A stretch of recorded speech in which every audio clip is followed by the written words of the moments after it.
अस्सलामु अलैकुम वरहमतुल्लाहि वबरकातुहू। उम्मीद है कि आप सब खैरियत से होंगे। अल्हम्दुलिल्लाह आज एक नए दिन का आगाज़ हुआ है। हर नई सुबह अल्लाह ताला की बहुत बड़ी नियामत है, इसलिए हमें चाहिए कि दिन का आगाज़ अल्लाह का शुक्र अदा करने और नमाज फजर से करें। आज भी मैं अपनी रोज़मर्रा की मुसरफियात के लिए निकल रहा हूँ। ज़िंदगी में मेहनत करना बहुत ज़रूरी है, क्योंकि इस्लाम हमें हलाल रिज़्क कमाने की तरगीब देता है। नबी करीम सल्लल्लाहु अलैहि वसल्लम ने फरमाया, इंसान का अपने हाथ की कमाई से बेहतर कोई रिज़्क नहीं है। रास्ते में ये खूबसूरत आसमान, दरात और अल्लाह की बनाई हुई ये दुनिया हमें याद दिलाती है कि हर नेमत पर शुक्र अदा करना चाहिए। हमें अक्सर बड़ी कामयाबियों का इंतजार रहता है, लेकिन असल खुशी छोटी छोटी नेमतों को पहचानने में है। एक बात हमेशा याद रखें, कामयाबी एक दिन में नहीं मिलती। जो लोग रोजाना थोड़ी थोड़ी मेहनत करते हैं, अल्लाह ताला इनको कोशिश पे बरकत अता फरमाता है। और अगर आज आपकी मेहनत का नतीजा नजर नहीं आ रहा तो मायूस न हो, बल्कि सब्र और इस्तकामत के साथ अपना सफर जारी रखें। जैसे आप देख सकते हैं, मेरे अभी तो कुछ व्यूज भी कुछ भी नहीं आ सकते, लेकिन हम मुस्तकिल आस्ता सा ये अपलोड कर रहे हैं ताकि आप भी देखें, मेरी भी इम्प्रूवमेंट हो और हम अच्छी अच्छी वीडियो बनाएं। अल्लाह ताला ने कुरान करीम में फरमाया है, फ़इन्न मअल उसरि युस्रा, इन्न मअल उसरि युस्रा। बेशक हर तंगी के साथ आसानी है, बेशक हर तंगी के साथ आसानी है। लिहाजा मुश्किलात से घबराने के बजाय अल्लाह पर भरोसा रखें, अपनी नमाज़ों की पाबंदी करें, वालिदैन का एहतराम करें, लोगों के साथ अच्छा अखलाक रखें और हलाल तरीके से मेहनत करते रहें। इंशाअल्लाह अल्लाह ताला बेहतरीन वक्त जरूर दिखाएंगे।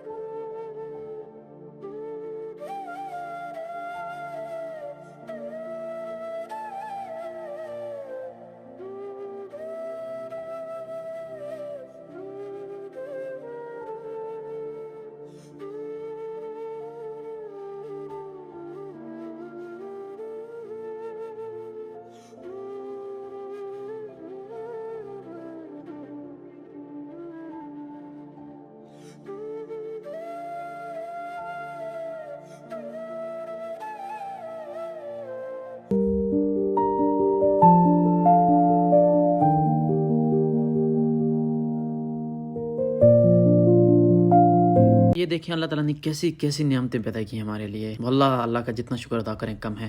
ये देखें हुजूर कैसी, मतलब कितनी ज़्यादा ये हुजूर हैं। अल्लाह ताला ने कैसे कैसे फल हमें अता फरमाए हैं, कैसी कैसी नियामतें अता फरमाई हैं। अल्लाह ताला शुक्र है, जितना शुक्र अदा करें उतना ही कम है हमारे लिए। तो मैं ज़रा थोड़ा सा बाहर गया था घूमने फिरने के लिए, तो वहाँ से थोड़ा सा वगैरह सामान लिया और फिर मैं वापस आ गया। आप भी थोड़ा सा बाहर निकलें, बाहर देखें, नेचर को एंजॉय करें, घूमें फिरें, काम भी करें, आप काम भी करें और बाहर जब भी जाएं घूमें फिरें भी और अपनी नमाज की भी पाबंदी करें। क्यों, अब जब बाहर जाएंगे आपका माइंड फ्रेश रहेगा, थोड़ा सा सुकून आएगा। तो इसलिए लिहाजा मुश्किलात से घबराने के बजाय अल्लाह पर भरोसा रखें, अपनी नमाजों की पाबंदी करें, वालिदैन का एहतराम करें, लोगों के साथ अच्छा अखलाक रखें और हलाल तरीके से मेहनत करते रहें। इंशाअल्लाह अल्लाह ताला बेहतरीन वक्त जरूर दिखाएंगे। अगर आप भी अपनी ज़िंदगी में बेहतरी लाना चाहते हैं तो आज ही एक अच्छी आदत अपनाएं, चाहे वो सिर्फ 5 मिनट कुरान की तिलावत हो, किसी की मदद करना हो या नई महारत सीखना हो। छोटे छोटे कदम ही कामयाबियों की बुनियाद बनते हैं। इसीलिए ज़रूरी है कि अल्लाह ताला हम सबको सेहत, आफियत, रिज़्क, हलाल, सुकून और कामयाबी अता फरमाए। आमीन। अगर वीडियो अच्छी लगी हो तो लाइक करें और शेयर करें ताकि मज़ीद लोग भी इसको देखें, एंजॉय करें।